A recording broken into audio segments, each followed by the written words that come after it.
전화로 연결해 봅니다. 위원님. 예, 안녕하세요. 네, 오늘 시장 분위기 좀 체크하고 가도록 하겠습니다. 고금리, 고물가, 고환율, 최근에 고유가까지 이 복합적인 위기 속에 시장이 이러한 리스크를 소화하는 과정에서 변동성이 크다 보니 버티기가 쉽지 않은 장의 연속입니다. 오늘 전반적인 시장 분위기 좀 어떻게 지켜보고 계셨을까요? 예, 뭐 말씀하신 대로 또 파월 의장 자체가 이제 그 금리 인하 시점에 대해서 상당히 조금 이제 부정적인 좀 지연되는 어떤 그런 발언을 하면서 또 시장에 긴장감을 좀 주긴 했지만 사실은 이제 그 파월 의장의 발언 자체가 상당 부분 시장에 선반영된 부분들, 그러니까 국채 금리 자체가 이미 상당 부분 올랐다라는 부분에서 시장이 그 부분에서는 사실은 이미 좀 반영을 했다라고 좀 생각을 하고 있고요.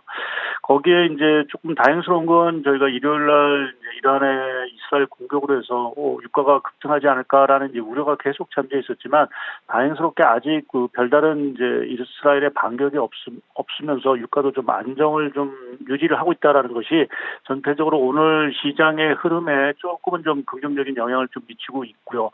또 한 가지는 중화권 증시 자체가 뭐 중국의 어떤 그 GDP 1분기 GDP 서프라이즈와는 별개로 또 새로운 어떤 경기 부양책이라든지 이러한 것들을 좀 추진하면서 오늘 조금 상승적으로 좀 전환하는 것들이 전반적으로 시장에 조금은 좀 변동성을 좀 줄여주는 요인으로 좀 작용하고 있는 것 같습니다.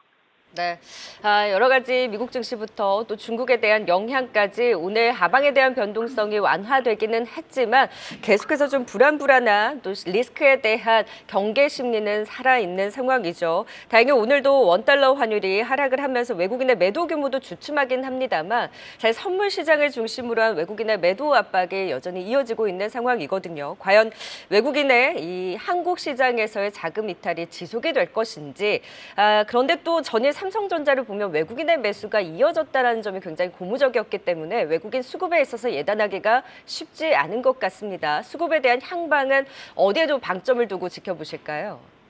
예, 뭐 단기적으로 외국인의 어떤 순매도 흐름은 조금 더 이어질 수는 있을 것 같습니다. 아무래도 지금 뭐 시장이 다소는 좀 안정을 찾았다 하더라도 국채금리라든지 유가 여러 가지 좀 불확실성들이 있기 때문에 그러한 부분에서 최근에 어떤 위험자산 선호 현상 자체가 다소는 조금 약화될 수 있는 부분들이 있는데 그렇다고 해서 지금 뭐 외국인이 완전히 셀 코리아로 돌아섰다라고 좀 말씀드리기 조금 어려운 부분들이 좀 있는 것 같습니다. 그거는 여전히 지금 글로벌 유동성 자체는 여전히 좀 풍부한 상황들이고요. 또 지금 과거와 다르게 지금 각종 신용과 관련된 어떤 리스크 지표들 자체는 상당히 좀 안정을 좀 유지를 하고 있는 상황들입니다.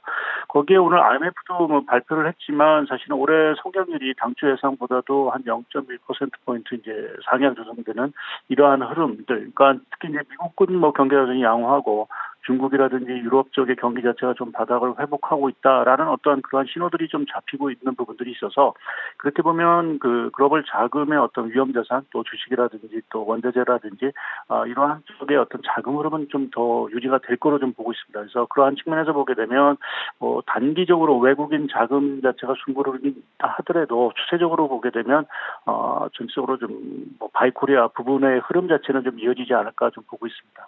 네, 하지만 단기적으로는 매도에 좀 염두에 둘 필요가 있다. 하지만 방향성에 대해서는 조금 더 지켜보자라는 의견을 주셨습니다. 많은 분들께서 환율의 상방 리스크를 좀 더 열어둬야 된다라는 의견들 때문에 고환율 관련한 종목들에 대한 관심도 짚어주고 계시는데요. 과연 이런 가운데 시장의 조정을 어느 정도로 염두에 둬야 하는 것인지 시장을 바라보시는 그 방향에 있어서 어떤 포인트를 좀 주목하고 계실까요? 예, 뭐 환율이라는 부분 자체가 뭐 단기적으로 조금 시장에 공포감을 일으킨 부분은 분명합니다. 그렇지만 과거와는 다르게 지금의 환율 시기라는 게 우리나라의 어떤 위기, 뭐 이러한 뭐 고유의 위기 이러한 것에 비롯된 것이 아니라 전반적인 달러 강세라든지 뭐 이러한 분위기에서 연관된 부분들이어서 그렇게 뭐 환율 수준 자체에 따른 어떤 국내 경기라든지 또 증시의 급락 가능성은 또 개인적으로는 사실 좀 커 보이지 않는다라는 판단을 좀 하고 있고요.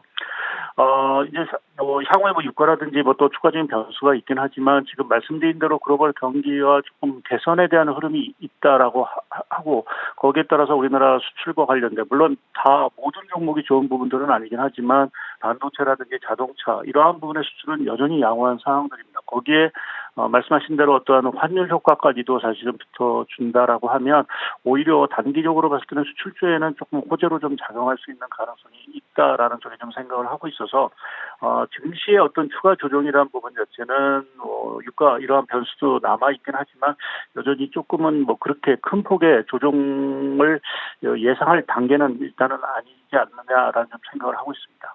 네, 외국인의 수급에 있어서도 추세적인 매도에 대한 예단은 아직 이르다. 그리고 시장에 대한 조정에 대해서 너무 겁먹기보다는 시장의 흐름을 조금 더 지켜보자. 하지만 그 안에서도 수출주에 대해서 좀 긍정적인 영향과 함께 시장의 전반적인 분위기 또 체크해 주셨습니다. 네, 지금까지 하이투자증권 박상현 전문위원 통해 시장 진단 들어봤습니다. 연결 고맙습니다. 예, 감사합니다. 계속해서 다양한 경제 이슈를 알고 싶다면 구독과 좋아요, 알림 설정 부탁드립니다. AI 캐스터 권미정이었습니다.